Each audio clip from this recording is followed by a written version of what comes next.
지난주가 추수감사절이었습니다. 은혜로운 추수감사절이 되셨는지 모르겠습니다. 오늘은 우리가 평소에 생각하던 사람들, 성경이 얘기하는 그 역사의 주인공들, 그 다음에 언약의 족장들, 이런 어떤 각광받는 사람들이 아니라 뭔가 그 이면에 인간적인 아픔과 약점을 가지고 있는, 그러나 하나님께서 베풀어 주신 큰 사랑 안에 있는 이들을 한번 살펴보려고 합니다. 오늘 본문에 나와 있는 게 하갈인데, 이스마엘도 있고, 이 하갈과 이스마엘은 솔직히 말씀드리면 그 이슬람 세력의 시조라고 할 수 있습니다. 그 위에는 아브라함이긴 하지만 유대교와 또 유대교의 전통을 이은 기독교의 시조가 이삭이라면, 이스마엘은 이슬람교의 시조라고 할 수 있죠. 우리 하나님이 어떻게 해서 그들을 자기 품 안에서 사랑과 자비를 베풀어 주셨는지 한번 살펴보려고 합니다. 자, 오늘 본문에서 제가 중점적으로 한 두 가지를 갖다가 좀 주목하려고 하는데요. 하나는 방금 말씀드린 것처럼 성경의 간판 스타로 나오는 사람들 말고도 하나님의 자비와 긍휼을 힘입어서 그 역사를 면면히 이은 사람들이 있다고 하는 것. 또 하나는 사람이 하나님의 어떤 이 특별한 은총이 아니라면 우리가 볼 수 있는 시야가 아주 좁다. 하나님이 우리의 눈을 밝히시면 정말 놀라운 것들을 우리가 우리 주위에서 발견할 수 있음에도 불구하고 우리는 원망과 불평, 억울함과 분노에 휩싸여가지고 그걸 보지 못하는 경우가 많이 있다고 하는 점. 우리는 흔히 성령의 조명이라고 하는데, 오늘 성경 본문이 바로 그런 성령의 조명 중에 하나가 아닐까 생각합니다. 자, 이제 우리 본문 한번 들어간다면, 자, 21장에 보면 사라가 이삭을 갖다가 순산합니다. 사라에게는 아주 기쁜 일이에요.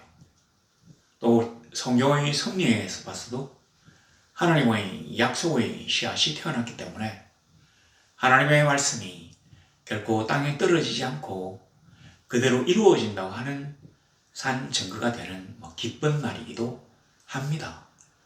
아마 아브라함과 사라 외에도 그 히브리 부족 전체가 기뻐했을 것입니다.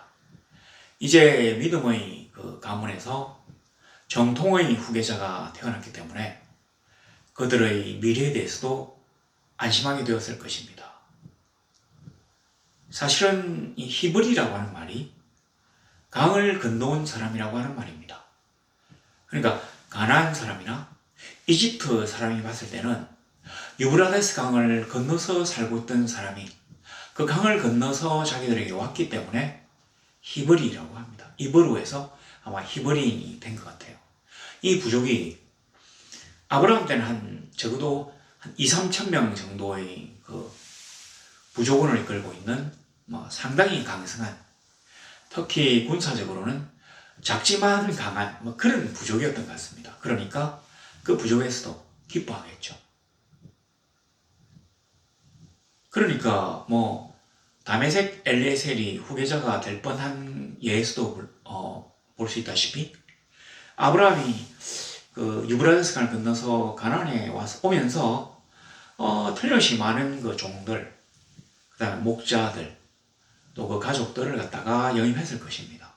그래서 부족이 점점 커졌어요. 그런데 원래 그 부족 사람들을 생각하면 이 사람들은 아브라함과 더불어 하란이나 아니면 갈대아 우르에서부터 따라온 사람들입니다. 그러니까 이 가나안 사람들, 이집트 사람들하고는 좀 종족이 달라요. 그러니까 만일에 이스마엘, 그러니까 애굽 여인의 후손인 이스마엘이 족장이 된다면 이 사람들, 그 먼 곳에서부터 아브라함을 따라왔던 이 사람들이 출세길에 지장이 있을 수도 있습니다. 그래서 자기 미래에 대해서 걱정하거나 회의할 수가 있습니다. 근데 이제 이삭이 태어났기 때문에 자기들의 원그 갈래에서 나온 사람이기 때문에 자기들의 앞날이 활짝 열린다고 생각하겠죠. 뭐 여하튼 이 아브라함과 이삭을 비롯한 부족 사람들의 대부분이 이삭의 탄생을 기뻐합니다. 그런데 이 모든 사람들이 이삭이 태어난 것을 기뻐하기만 하는 것은 아닙니다. 누가 이삭의 탄생으로 인해서 피해를 보게 되었느냐 하면 하갈과 이스마엘입니다. 하갈은 사실 진짜로 기구한 여인이에요. 성경에는 명확히 나와 있지 않지만 대부분의 성경학자들은 어떤 식으로 하갈에 대해서 얘기하느냐 하면 그 아브라함이 이집트로 기근을 피해서 갔다가 거짓말을 해가지고 자기 아내 사라를 자기 누이라고 했지 않습니까? 근데 이제 이 이집트의 파라오, 이 바로의 입장에서는 외부의 그 강성한 부족들을, 특히 군사력이 제법 센 이 부족들, 아니면 부유한 부족들을 보습해가지고 왕권을 갖다가 확립하고자 하는 그런 열망이 있었습니다. 그때는 아마 왕과 그 지역 토호들, 그러니까 신하들 간에 힘겨루고 있었던 모양인데, 왕 입장에서는 외부의 강력한 부족과 결혼 동맹을 맺기를 좋아했거든요. 그러니까 사라가 너무 예뻐서 아내로 삼다 이런 건 아니고요. 그 지역에는 이제 왕이 하렘에 엄청나게 많은 후궁들을 갖다가 넣어놓고 한 번도 돌보지 않은 여자들도 많아요. 그런 관점으로 이 사라를 갖다가 하렘에 집어넣는 대신 자기 여자가 됐으니까 자기 궁녀 중에 딸은 아니고 궁녀 중에 한 명을 아브라함에게 주어가지고, 그러니까 궁녀라고 했는데 아마 글쎄 후궁이라고 할 수 있을지, 하여튼 바로의 여자를 한 명 이쪽으로 히브리 부족에게 보내고 히브리 부족의 여자를 한 명 바로에게 보내가지고 결혼 동맹을 맺는다는 게 이 사람들의 원 계획이었습니다. 몰랐으니까 누이 동생인 줄 알았는데 아니었어요. 하여튼 그때 그 바로가 자기 궁녀 중에 한 명을 보낸 여자가 바로 이 하갈입니다. 하갈은 어떤 상태였는지 모르지만 바로의 궁전에 살았던 것은 확실합니다. 근데 바로가 결혼 동맹을 맺는답시고 아브라함에게 이 여자를 줬어요. 아내나 첩으로 삼으라고 줬겠죠. 근데 아마 이 아브라함이 그 사라의 질투 때문에 사라를 위로한답시고 이 하갈을 자기의 첩이 아니라 그 사라의 사례라고 하는데 사라의 여종으로 주었습니다. 종도 종 나름이지 않겠습니까? 왕의 종과 그 깡시골 족장의 종은, 그것도 족장의 종이 아니라 족장 안의 종은 차이가 매우 큽니다. 온갖 화려한 보석과 잘 다듬어진 돌멩이, 각종 그 염색된 천이 있는, 그리고 또 사시사철 풍부한 음식들이 제공되는 그런 어떤 바로 궁전에 있던 여인이 이제 그 시골 족장의 아내의 종이 되었습니다. 급전직하? 이 여자는 그러나 자기의 운명을 한탄하면서도 어쩔 수 없이 운명에 끌려서 사라의 종 노릇을 열심히 했어요. 근데 사라가 아이를 잉태하지 못하니까 사라가 먼저 얘기했죠. 이 하갈을 당신이 아내로 삼아가 첩으로 아내로 삼아가지고 자식을 봐라. 그러면 그 자식을 내 품에 안겨주면 내가 이 아이를 내 아이로 삼아가지고 부족의 후계자로 삼겠다. 이런 식으로 얘기를 해서 아브라함이 동침을 합니다. 아이가 태어났어요. 자, 이렇게 보면 사실은 그 아브라함과 사라 사이에 자식이 없었던 이유는 사라에게 있어서 확률이 높습니다. 이렇게 되니까 하갈이 자기 그 주모를 갖다가 멸시하는 일들이 많았다고 합니다. 내가 아니었으면 어쩔 뻔했냐. 애도 못 놓는 게 뭐 이런 식으로 좀 암암리에 무시하지 않았을까요? 그리고 그게 뭔가 눈빛이 나오고 그 태도가 공손하지 못하고 뭐 이랬을 것 같습니다. 그랬는데 드디어 사라가 아이를 낳았어요. 그랬는데 옛날에는 이 아이를 낳는 걸로 끝난 게 아니라 위생 상태라든지 뭐 영양 상태가 너무 열악하기 때문에 의술 자체가 뭐 거의 없는 상황이나 마찬가지이기 때문에 이 아이가 태어났다고 해 끝이 아니라 얘가 한 저절될 때까지 한 3살에서 4살 될 때까지는 태어났다고 안심하고 있을 상황이 아니었습니다. 근데 이제 저절되었다고 하면서 이 아이가 정상적인 인간으로 자랄 수 있다고 하는 것입니다. 그래서 보니까 여기 그 8절에 보니까 이삭이 저절되는 날에 아브라함이 큰 잔치를 베풀었더라. 이삭이 태어난 거가 아마 아브라함에게도 엄청나게 큰 기쁨이었던 모양입니다. 그리고 인근 부족이나 뭐 이런 사람들에게 자기 부족의 강성함과 앞으로의 어떤 이 축복의 그 개념으로 큰 잔치를 베풀어 가지고 위세를 과시를 했어요. 근데 왜 성경이 이삭이 저절되는 날에 아브라함이 큰 잔치를 베풀었다고 적었는가 하면 이제 언약의 역사가 이삭으로 말미암아 이어질 것이라고 하는 예고와 같습니다. 하나님의 손이 이스마엘이 아니라 이삭에게 가 있다고 하는 뭐 말도 됩니다. 그전까지는 족장의 후계자로 거의 확정된 거나 마찬가지였던 이스마엘. 그리고 이 성경 원문에는 이 하갈을 첩이라고 하지 않아요. 아내라고 합니다. 부인. 그러니까 이제 이건 종에서부터 점점 이 하갈의 신분이 상승되었다는 걸 얘기합니다. 그리고 이게 엄청나게 오랫동안 지속이 되었어요. 보통 이때 이제 성경학자들은 이스마엘의 나이가 한 18세 정도는 되었을 것이다. 17, 18세. 그러니까 뭐 임신했을 때부터 따지면 한 18, 9년가량, 그리고 아내가 되었을 때 따지면 20년가량을 족장의 아내로 또 족장의 후계자로 행복하게 지나다가 이제 이삭이 자라서 마침내 정식으로 후계자가 되는 그러한 위치에 오르자 이 두 사람은 이제 신분이 격화되어가지고 매우 괴로운 상태가 되었습니다. 그래요. 세상은 어떤 사람에게 기쁨이 주어진다면 그 반동으로 다른 사람에게는 슬픔과 상실을 줍니다. 과연 그 둘 중에 우리가 어떤 편일지 모르지만 우리라고 해서 항상 이기고 항상 빼앗고 항상 군림하는 쪽은 아닐 수 있습니다. 우리가 뺏기고 남에게 억압받고 억울한 처사를 당해도 말을 못하는 그러한 경우가 있을 수 있어요. 그래서 우리는 어떤 걸 볼 때 무조건 이삭이 잘났다고 생각하지 말고 뭐 이삭이나 이스마엘이나 우리하고는 전혀 상관없는 사람이라고 생각하고 성경이 뭔가를 얘기하는지를 객관적으로 살펴볼 필요가 있습니다.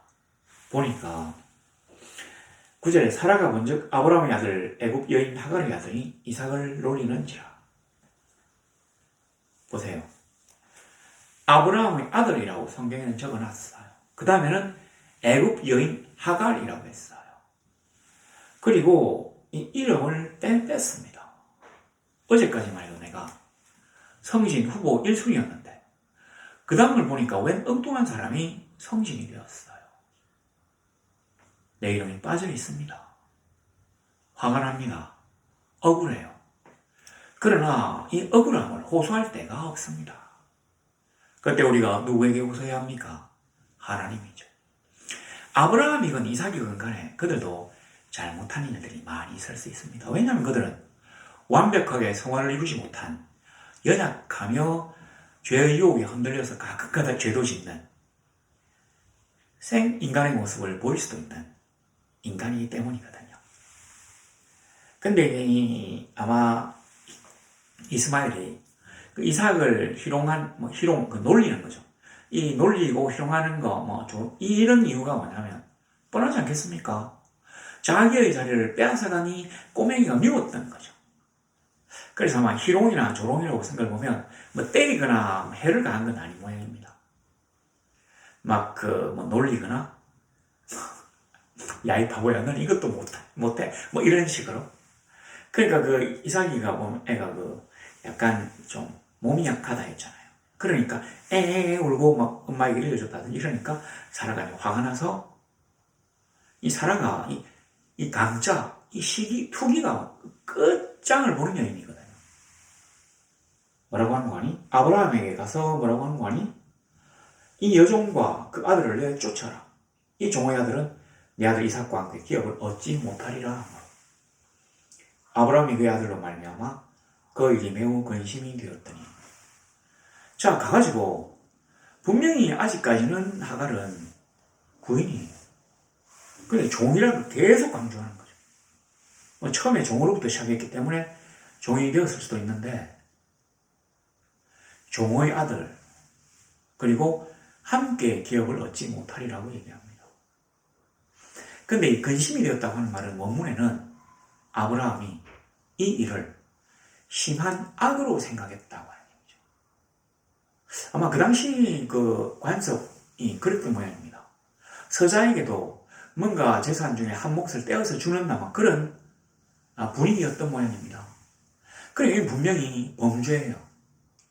그런데도 마누라가 워낙 이렇게 강자를 부리니까, 이 하갈 때문에 사라와 원수가 돼서 척지질 수 없으니까, 그리고 또 대연 큰 잔치를 베풀고 간다. 기분이 좋아져서 사라의 말을 들어주기는 해야 되겠는데, 이거는 사회 관습상 말도 안 되고, 그리고 그럼 이스마엘은 어떻게 합니까? 20년, 한 18년, 19년 동안 자기 아들로 그렇게 잘 키워왔는데 그게 말이 안 되잖아요. 그래서 이제 심히 근심하고 있었는데, 하나님이 아마 그날 밤에 아브라함에게 나타나셨던 것 같습니다. 하나님이 뭐라고 하시는 거 아니? 내 아이나 내 여종으로 말미암아 근심하지 말고 사라가 내게 이런 말을 다 들으라. 자,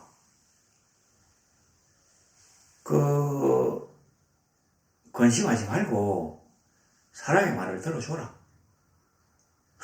내어 쫓으라고 사라가 얘기했잖아요. 그 말 들어줘라. 이까지는 우리가 참 하나님을 보면 너무 야속하다. 아브라함뿐만 아니라 하나님도 정말 진짜 매정한 분이다 라고 생각할 수 있습니다. 근데 그 밑을 한번 보세요. 뭐냐면 13절에 그러나 여종의 아들도 내 신이 내가 그로 한 민족을 이루게 하리라 하시는지라. 한 민족이란 말은 수많은 민족 중에 한 개의 민족이라는 얘기가 아니고요. 큰 민족이라는 얘기입니다. 하나님은 이렇게 성자, 그러니까 우성자, 그 다음에 간판, 스타, 이런 사람들만 편애하시는 게 아니라 그렇지 못하니 억울하게 자기의 것을 빼앗기니, 다르게 말해서 패배한 사람, 약한 사람, 억울한 사람의 편도 되십니다. 그리고 자기의 섭리는 섭리대로 이루시지만 그렇지 못한 이들에게도 하나님은 결국 자기의 자비와 사랑을 끊지 아니하시는 분이십니다. 우리가 하나님 안에 들어와 있다면 하나님은 우리를 위한 몫을 남겨두시는 분입니다. 이긴 사람에게 모두 다 가지면 소위 말하는 성자 독식의 구조, 이 자본주의 사회가 그렇죠. 근데 그렇지 않고 그분은 나의 하나님, 사랑과 자비가 넘치는 하나님, 누구보다 연약하고 억울한 이들을 위로하신 그 하나님은 이스마엘에게도 자비와 긍휼을 베푸시겠다고 말씀하셨어요. 사실은 제가 옛날부터 이제 생각했던 게 있는데, 이스마엘에게 주어진 복은 물질적인 복입니다. 그리고 이삭에게 주어진 복은 영적인 복입니다. 우리는 이제 기독교이기 때문에 이삭을 정통으로 보지만, 하나님이 이때 이제 이스마엘에게 주신 복은 다른 병행 기사에 보면 뭐라고 되어 있는 거니? 그에게서 12방백이 나겠다고 하셨어요. 요즘 성경에는 이게 두령으로 바꿨던데, 왜 이제 두령으로 바꿨는지는 모르겠지만, 방백이나 두령이나 같이 이렇게 사용되는 모양인데, 방백이라고 하는 말은 왕이라는 뜻이 있거든요. 그 지역의 왕, 지방, 백, 우두머리, 그러니까 그 지방의 왕을 갖다가 방백이라고 합니다. 그러니까 12개의 나라에 임금이 나온다는 얘기하고 똑같잖아요. 근데 이삭의 후손들은 한 나라의 임금밖에 없어요. 이스라엘. 그러니까 이스마엘이 이삭보다는 12배로 복을 받았다고 하는 결론이 나니까 아마 이거를 두령으로 이렇게 바꾼 모양입니다. 두령, 두목. 원래는 방백이에요. 왕. 12나라의 임금이 나온다는 얘기죠. 그러니까 그 민족이 큰 민족이 아니겠습니까? 실제로 이거 보면 그 아랍을 보면 똑같은 아랍족들이 이 나라가 나뉘어가지고 수많은 나라들을 이루고 있습니다. 사우디, 아라비아. 이 아랍뿐만 아니라 다른 나라들이 많잖아요. 뭐 예멘도 있고, 오만도 있고, 뭐 카타르도 있고, 쿠웨이트도 있고, 뭐 바레인도 있고, 뭐 그뿐만 아니라 뭐 요르단도 있고, 뭐 이런 식으로 사람들이 많아요. 12방백이 나겠다고 하셨어요. 자, 이 말에 이제 안심을 했는지 아브라함이 감사합니다 아버지 이래놓고는 그 다음 아침에 어떻게 하냐면, 제가 이제 이 부분에 대해서 이 아브라함이 좀 너무하다. 이제 자식을 내어 보내도 그 사막 아닙니까? 브엘세바. 완전히 깡식으로 다니고, 완전히 그 뿌옇고 이렇게 먼지 풀풀 날리고 파삭 마른 넓은 들판에, 거기가 브엘세바거든요. 헤브론이나 브엘세바. 이 아브라함이 이제 그 인근을 돌아다니면서 아마 남쪽 네게베 사막 경계선 쪽에서 이제 살았던 것 같은데, 그 좀 이렇게 막 울면서 미안하다. 그래, 너는 나가서 혼자서 일가를 이루어야 되겠다. 이 아버지를 용서해 좀, 이런 좀 멋진 거창한 말이 있을 것 같은데 전혀 없어요. 진짜 야정한 사람, 야속한 사람이죠. 우리 그 유행가 가사에 이런 거 있더라고요.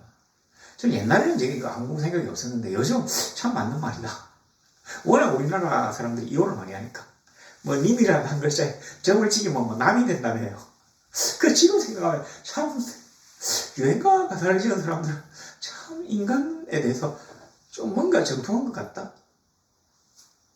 그렇게 사랑하는 아내와 자식을 진짜 하루아침에 그렇게 그냥 좀 그래도 밥이라도 좀 든든히 먹여가지고 17cm, 18cm는 몰라도 청소년 한 명하고 그 연약한 여인 둘이만 걸려서 보내면 죽으라는 얘기지. 그게 그냥 보내는 게 아니에요.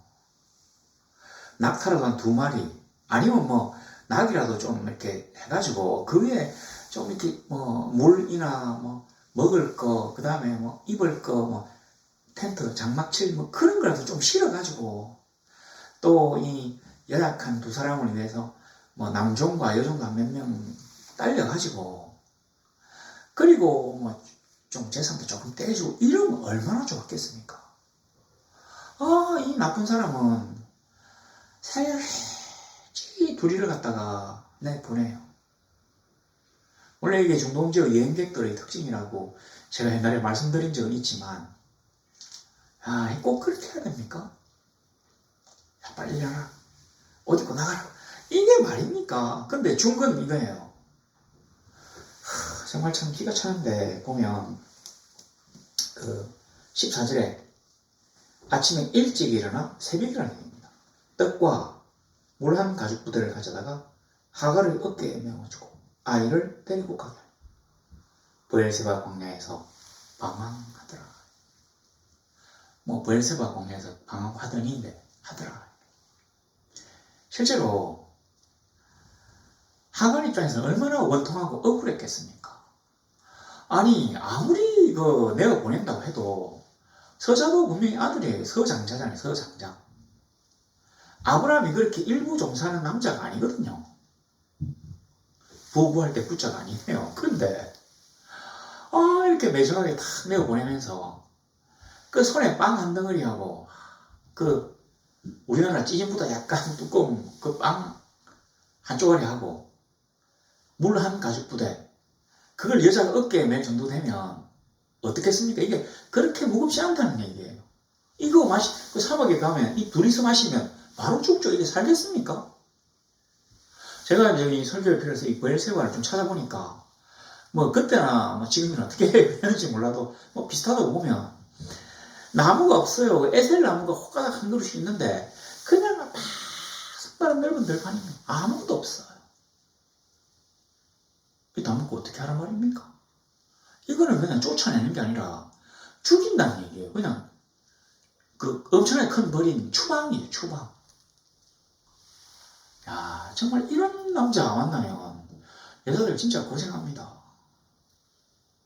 그래서 제발 그 차가운 도시 남자 말고 진짜 따뜻하고 반듯하게 자라는 그런 약간은 뭐 세련되진 않았지만 진실된 그런 교회 오빠를 만나면 참 좋겠습니다. 너무 세상적으로 막 세련되고 멋있고 와 이런 남자 만나면 이 뒤끝이 안 좋아요. 너무 권력과 부를 탐하면 충분히 이런 일이 재발할 수 있습니다. 하여튼 뭐 그렇고 그래갖고 여자가 브엘세바 광야에서 이 광야라고 하는 말은 말이 좋아 광야지 사막이라는 말입니다. 브엘세바라고 하는 그 사막에서 여인은 지금 방황하고 있어요.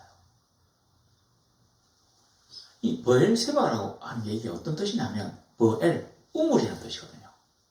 세바는 영어로 세븐, 그 7을 세븐이라고 하잖아요. 그러니까 브엘세바 7개의 우물이라는 뜻이에요. 약속의 우물이라는 뜻도 되고. 그러니까 7이라는 것은 하나님의 완전 숫자이기 때문에 많이 있다는 뜻입니다. 우물이 아주 많은 곳이에요. 브엘세바가. 그래서 아마 이 하갈이 브엘세바 들러나간 것 같은데 너무 억울하고 원통하고 해가지고 그 우물이 눈에 들어오지 않았답니다. 사실은 거기 이제 배경 설명을 보면 이 브엘세바에는 우물들이 이제 많이 있잖아요. 많이 있어가지고 근데 워낙 햇빛이 세게 내리쬐니까 이 우물에 물들이 혹시나 이게 물이 붕붕 쏟아지는 그런 우물이 아니라 물구덩이니까 이게 전발될 것 같아가지고 위에다가 뚜껑을 갖다 뒀대요.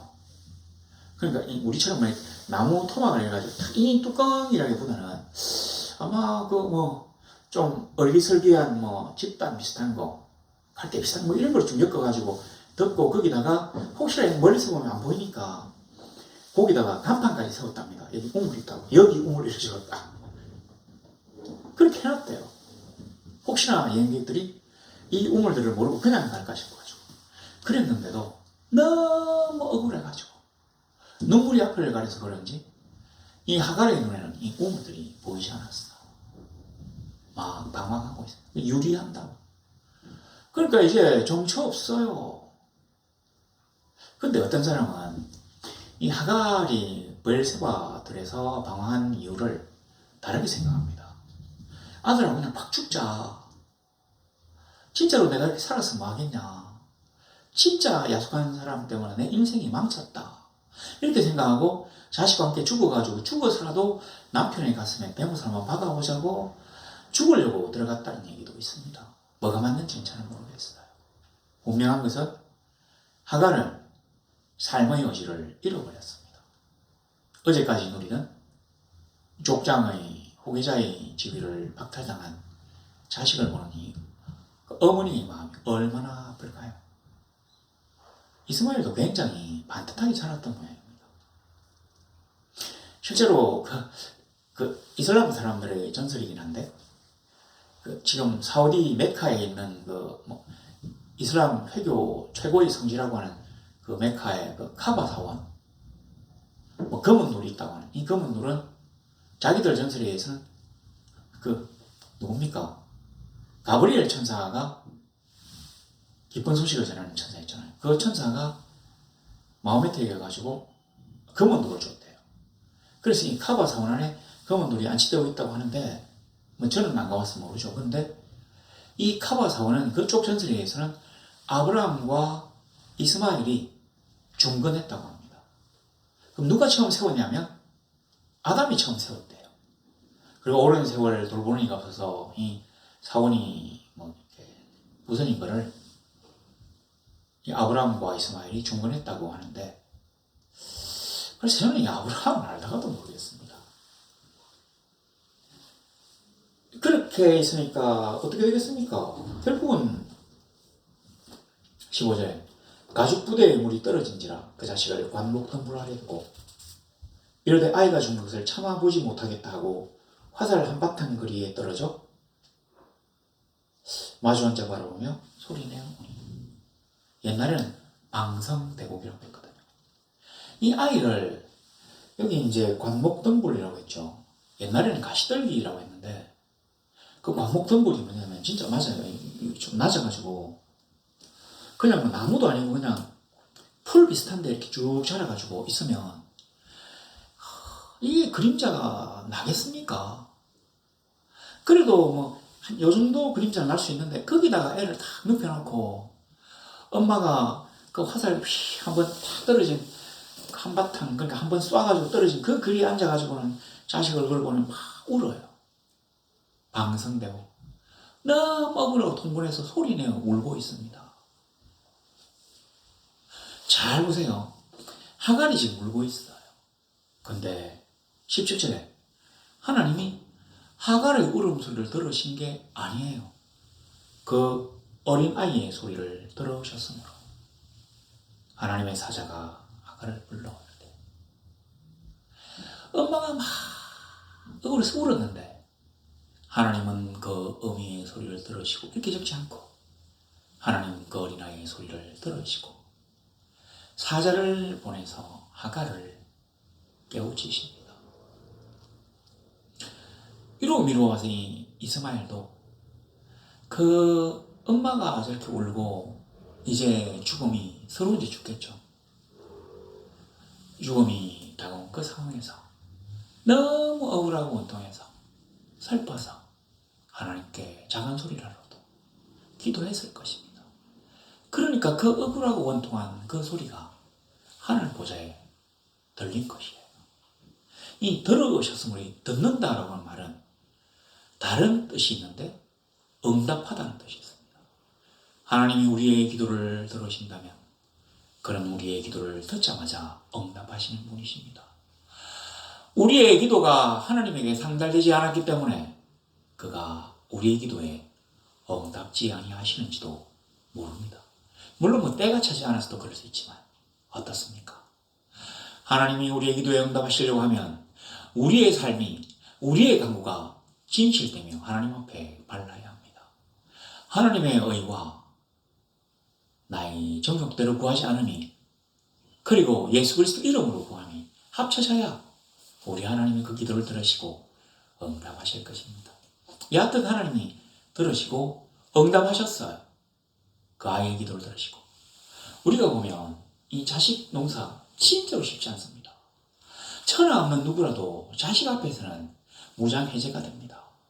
왜냐하면 자식이기 때문에. 절대로 이렇게 해서는 안 되지만 그래도 이 아이를 어떻게 한번 잘되게 해보려고 오만때만 수를 다 냅니다. 그러나 하나님이 그 아이의 속에 들어가서 역사하지 않으신다면 그에게 재산도 상속할 수 없고 신앙도 상속할 수 없고 그를 올바른 인성을 가진 사람으로 키워낼 수도 없을 수 있습니다. 문제는 내가 그를 위하여 기도하는 게 주가 아니라 자기 자신을 위하여 기도하는 것이 주가 되어야 된다는 뜻입니다. 하나님이 우리 자식을 위하여 건 꿈을 가지고 계시다면 그 꿈을 이루기 위해서는 자식이 자기 입을 열어 기도해야 합니다.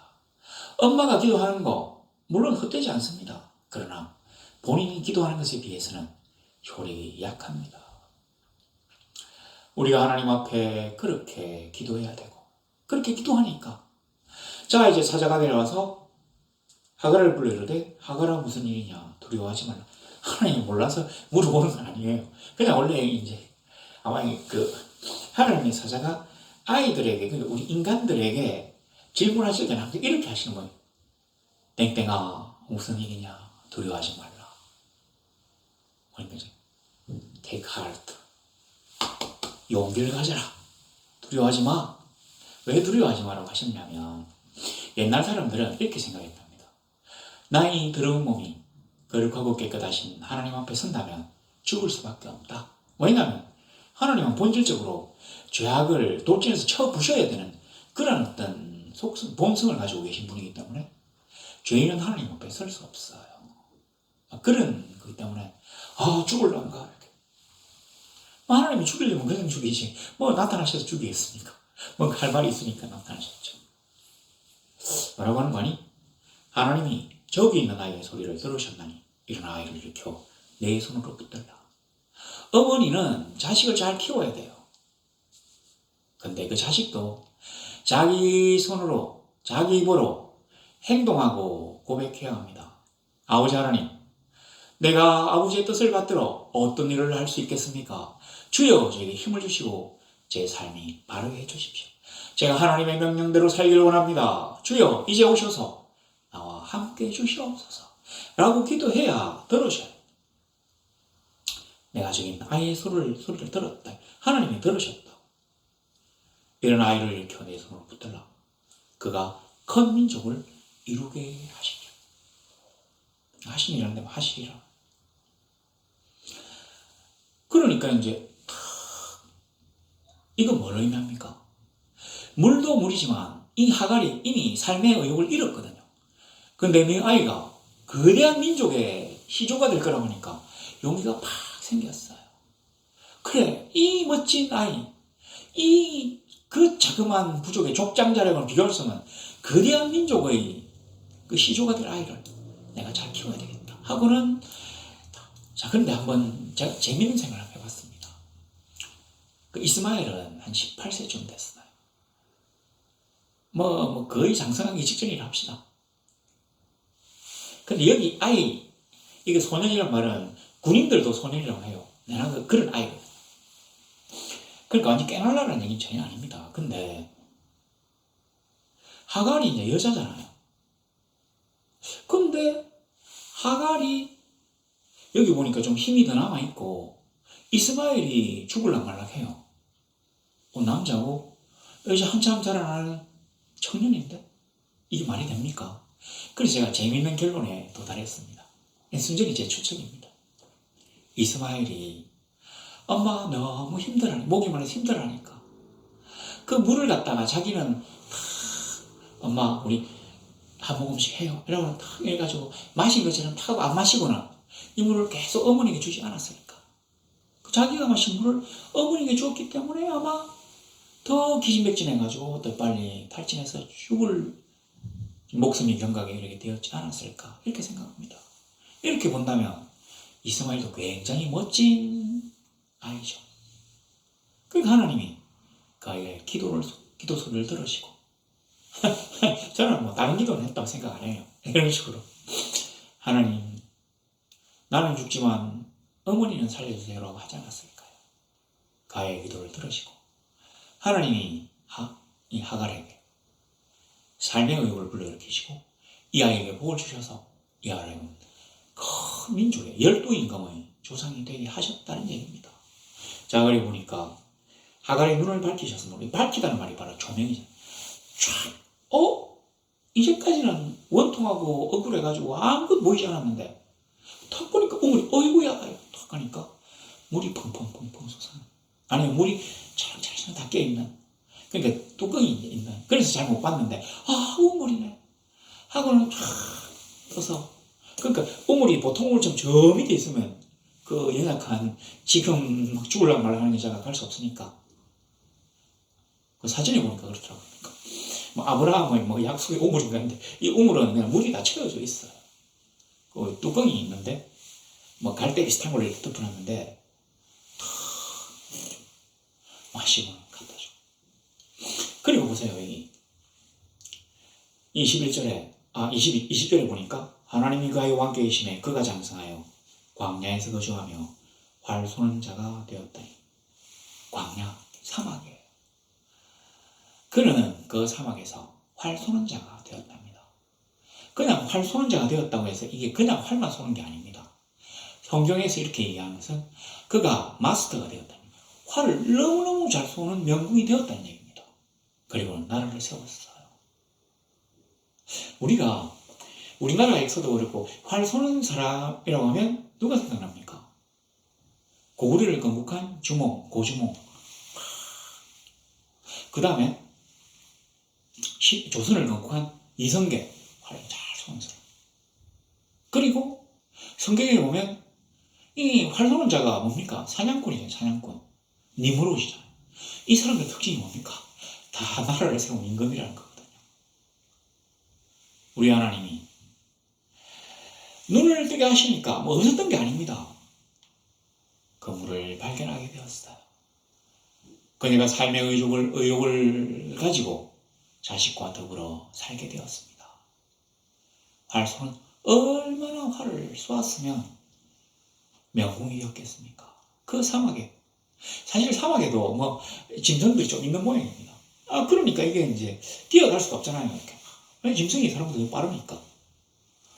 그러니까 화살을 휙 날려내는데 이 화살을 쏘아가지고 그 짐승을 맞추기까지 얼마나 힘들었겠냐고요. 아무것도 없는데. 그래가지고 이 바람 광야에서 아마 브엘세바에는 아브라함이 자꾸 왔다 갔다 하니까 뭐 나가라 안 했겠습니까?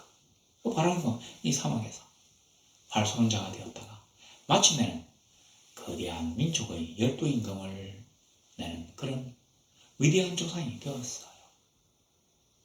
우리가 하나님 앞에서 너무 앞세운 사람들만 부러워할 필요가 없습니다. 하나님은 나를 위해서도 자기의 사랑과 긍휼을 아끼지 아니하시는 분이십니다. 어쩌면 우리는 하나님이 베풀어 주신 엄청난 복 가운데 있는지도 모릅니다. 그 복락 속에 있으면서도 이게 얼마나 기쁘고 즐거운 일인지 모를 수도 있습니다. 왜냐하면 하나님이 우리의 눈을 밝히시지 않았기 때문에. 우리가 슬퍼하며 낙심하며 좌절할 수가 있습니다. 너무 억울하고 원통합니다. 그러나 우리의 가슴 속에 하나님이 우리에게 주신 거대한 야망과 소명이 주어진다면 그러한 소소한 어려움과 시련들은 하나님 주신 힘으로 이겨낼 수도 있습니다. 왜냐하면 하나님은 우리를 향한 자기 아름다운 섭리도 결코 끊지 아니하신 분이기 때문이거든요. 인간들은 상황에 따라서 여건에 따라서 막 변합니다. 그러나 우리 하나님은 그렇지 아니하십니다. 자기의 넓은 품 안에 들어온 이들에게 하나님은 결단코 자기의 사랑과 자비를 잃지 아니하시는 분이십니다. 우리 성도들이 모두 하나님의 품 안에 들어와서 광야에서도 살아나서 잘 장성하여 12나라의 임금을 후손으로 두는 멋진 그러한 복받은 하나님의 성도들이 되시기를 우리 주 예수 그리스도 이름으로 소망합니다.